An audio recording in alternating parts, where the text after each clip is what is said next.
মুনকার নাকিরের আগে আরো একটা ফেরেশতা কবরে যাইব। মুনকার নাকির পরে সবার কবরে মুনকার নাকির যায় না। তাহলে এক কথায় বান্দাকে যখন জিজ্ঞাসা করবে তুমি কি রোজা রাখছিলাম, যারা দুনিয়ায় রাখে নাই ওরা আল্লাহর সামনে দাঁড়ায় বলবে হ্যাঁ রাখছি তো,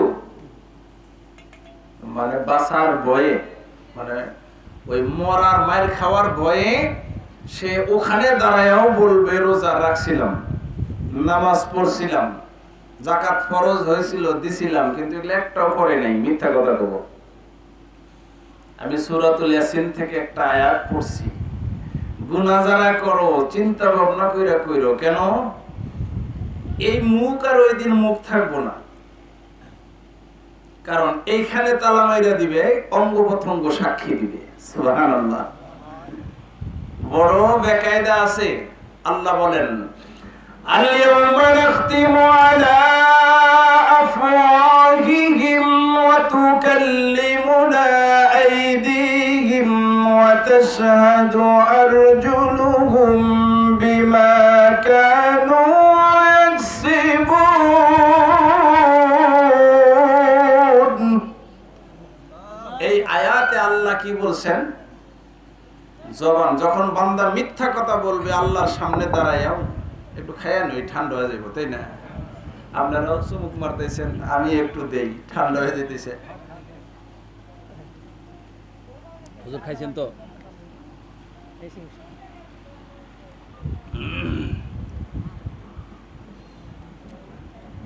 আলহামদুলিল্লাহ। যখন বান্দা মিথ্যা বলবে সামনে দাঁড়াইয়া যে আমি নামাজ পড়ছি, রোজা রাখছি, সব ইবাদত করছি, ও যে মিছা কথা কইতেছে আল্লাহ জানে না? নাকি ও যখন গুনাহ করছে আল্লাহ ঘুমাইছিল? ঘুমায় নেই তো, আল্লাহ কোনোদিন ঘুমায়ও না, তাই না? আয়াতুল কুরসির ভিতরে আল্লাহ বলেন আল্লাহু লা ইলাহা ইল্লা হুয়াল হাইয়ুল কাইয়্যুম লা তাখুযুহু সিনাতুন ওয়ালা নাওম। আল্লাহু আকবার। আল্লাহ বলে লা তাখুযুহু সিনাতুন ওয়ালা নাওম, আমি তো ঘুমাইছি না, আমার কোনো ঘুমের ভাবও হয় না। সুবহানাল্লাহ। কোন ওই আল্লাহ বলবে তুই কি ইবাদত করছিলি? কয় হ্যাঁ করছি। 2025 সালে মার্চ মাসের রোজাগুলো রাখছিলি? কয় হ্যাঁ রাখছি। অথচ দিনে 3 বার খাইছে। যে বান্দাগুলা দুনিয়ায় ইবাদত করে নাই আল্লাহর সামনে মারের ভয়ে মিথ্যা কথা বলবে, আর আল্লাহ তাআলার সাথে সাথে জবানের ভিতরে এমন ভাবে একটা তালা মেরে দিবে, আল-ইয়াওমা নাখতিমু আলা আফওয়াহিহিম, নাখতিমু খাতামা ইয়াখতিমু আফওয়াহিহিম, মুখের ভিতরে এমন ভাবে একটা তালা মাইরা দিবে, অতুকাল্লিমুনা আইদিহিম, তখন তাদের হাত গোলা কথা বলতে শুরু করবে। সুবহানাল্লাহ। এই হাত কথা বলবে, ওই যে পর্দার ভিতরে যায় দুই আঙ্গুলের ফাঁকে, এই দুই আঙ্গুলে কবে আল্লাহ এই আমার দুইটার ভিতরে বিড়ি চাপ দিয়া ধরে এইভাবে টান মারছিল। কি মনে করছেন? সব বলবে। মুখ যেমন বলে অঙ্গ প্রত্যঙ্গ ওই রকমই কথা বলা শুরু করবে। দুই আঙ্গুলের চেপায় বিড়ি ফেলায়া টান মারছো পর্দার ভিতরে, এটাও বলবে। হাত দিয়া দইরা চা খাইছিলা পর্দার ভিতরে, তাও বলবে। এক কথায় দুইটা হাত দিয়া যত গুনাহ করছো হাত সাক্ষী দিবে, বলবে আল্লাহ মিথ্যা কথা কয়, রোজা রাখে নাই, গুনাহ করছে, এই হাত দিয়া সুদের টাকা দিছে, এই হাত দিয়া ঘুষের টাকা দিছে, এই হাত দিয়া অন্যায় ভাবে একজনের ঘুষি মারছিল, যত অন্যায় আছে সব গোবর ফাঁস করা শুরু করবে। এরপরে পা বলতে শুরু করবে, আল্লাহ আমাকে দিয়েছিলেন নিয়ামত হিসাবে, ভালো কাজ করবে, কিন্তু না, দুইটা পা দিয়া হেঁটে হেঁটে অন্যের ক্ষতি করার জন্য চলছে। চোখ বলবে, মাওলা আমাকে দিয়া তোমার কোরআন তেলাওয়াত করে নাই, টিভির সামনে ঘন্টার পর ঘন্টা বসে থাকছে। ধরা খাবেন কিনা? এক কাপ চা খান আর 6 ঘন্টা বসে টিভি দেখেন, উজু হলে খবর আছে, বাদাম ছাড়াই হালাইবো একবারে দইরা সোজা করবো, উপায় নাই। মৌলবীরও বাঁচার কায়দা নাই, এমপিরও বাঁচার কায়দা নাই, সাধারণ মানুষেরও বাঁচার কায়দা নাই। ইন্নাল্লাহা ইয়া'মুরু বিল আদলি ওয়াল ইহসান, আল্লাহ তাআলা ন্যায় পরায়ণ বাদশা।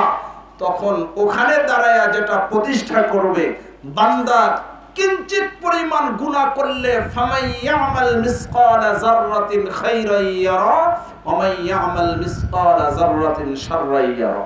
সামান্য গুনাহ করলে সেটাও ওখানে দেখানো হবে, সামান্য নেকি থাকলেও দেখানো হবে। সুবহানাল্লাহ। কোন সুযোগ নাই মিথ্যা বলার, পার পাওয়ার। রাতের ভিতরে অন্ধকারে শুয়ে কানের ভিতরে হেডফোন লাগায়া সারা রাত নাচ গান শুনছো, এই কান বলবে প্রভু গো, এই কান দিয়া ভালো কিছু শোনার জন্য আপনি দিয়েছিলেন, কিন্তু শুনছে খালি ডামুডুমুর আওয়াজের বক্সের বাড়ি। ধরা খাইব কিনা? এক কথাই যত যা এই জমিনের ভিতরে করছি সব কিছু ধরা খাবো আমরা হাসরের ময়দানে। বলবেন যে হুজুর হাসরের ময়দানে তো আমরা নাও যাইবার পারি, কিছু ফেরাউন আছে না নাই?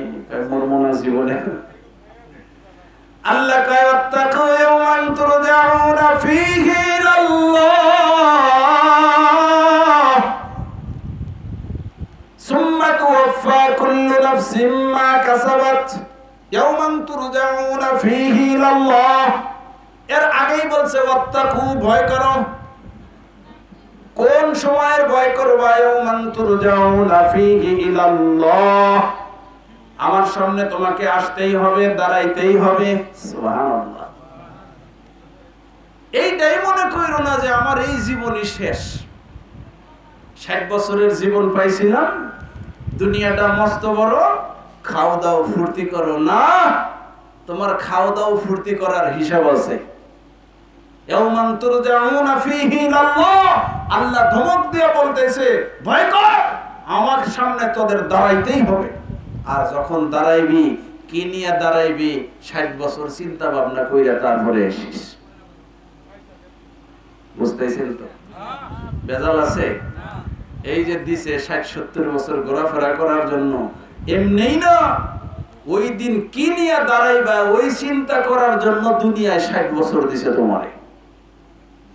একেবারে খালি হাতে যাইয়া দাঁড়াইও না। নবীজি বলে যদি জীবনে নেক আমল করতে নাও পারো, তবু গুনাহ নিয়ে কবরে যাইও না। একটা নেক আমল করো নাই তাও সমস্যা নাই, কিন্তু গুনাহ করিস না।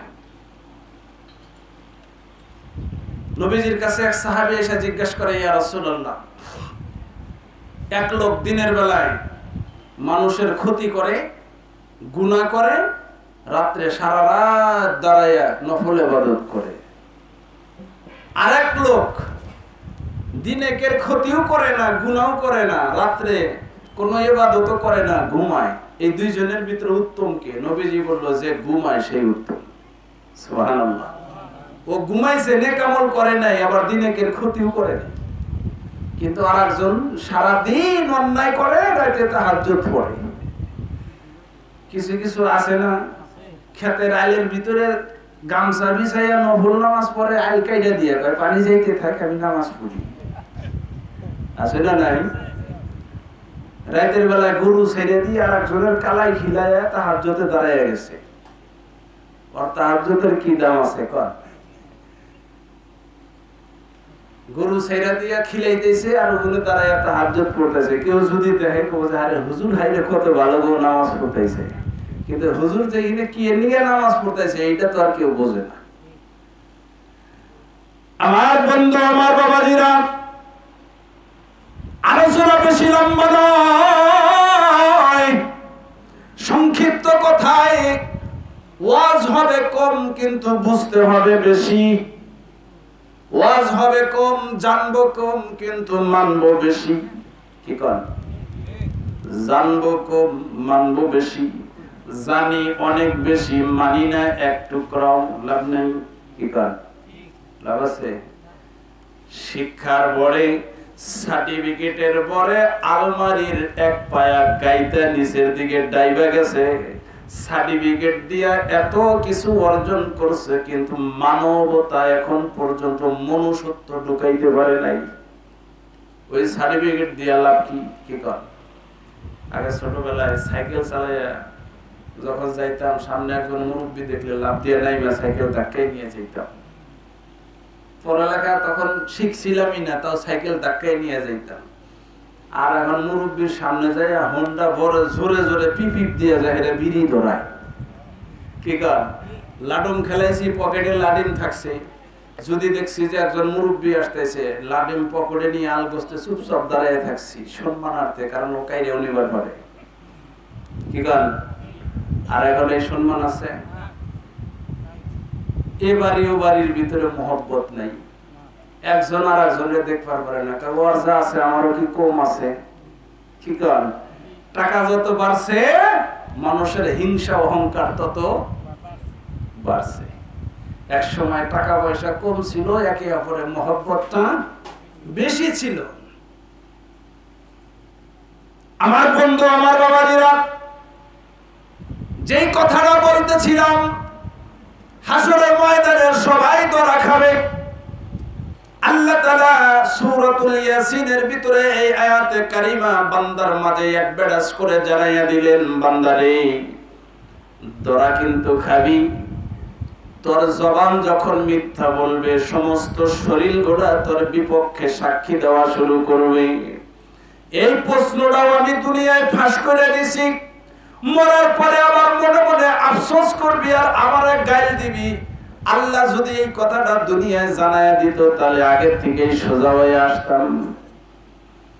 কিন্তু তোদেরকে সোজা হওয়ার জন্য আমি অগ্রিম জানায়া দিছি, পৃথিবীর জমিনে কোন প্রশ্ন যদি পরীক্ষার আগেই ফাঁস হয়ে যায়, ওইটা কিন্তু ছাত্ররা ভালোভাবেই পরীক্ষা দিতে পারে, কারণ প্রশ্ন ফাঁস হয়েছে, যা আছে সব পড়ে নিছে, যা খালি লিখবো, তাই না?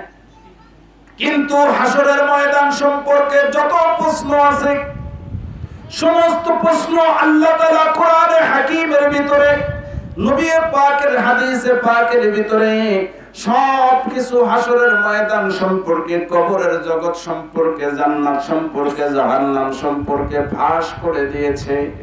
এরপরেও বান্দা ওই সমস্ত জিনিসের প্রতি কোনো পড়ালেখা নেই। আমার নবীজি ইবনে মাজাহ শরীফের হাদিসের ভিতরে একটা কথা বলছে, রোজা সম্পর্কে, আসিয়ামু জান্নাতুম মিনান নার। নবীজি বলে, যেই ব্যক্তি রোজা রাখলো হাসরের ময়দানে জাহান্নামের আগুনের সামনে রোজা একটা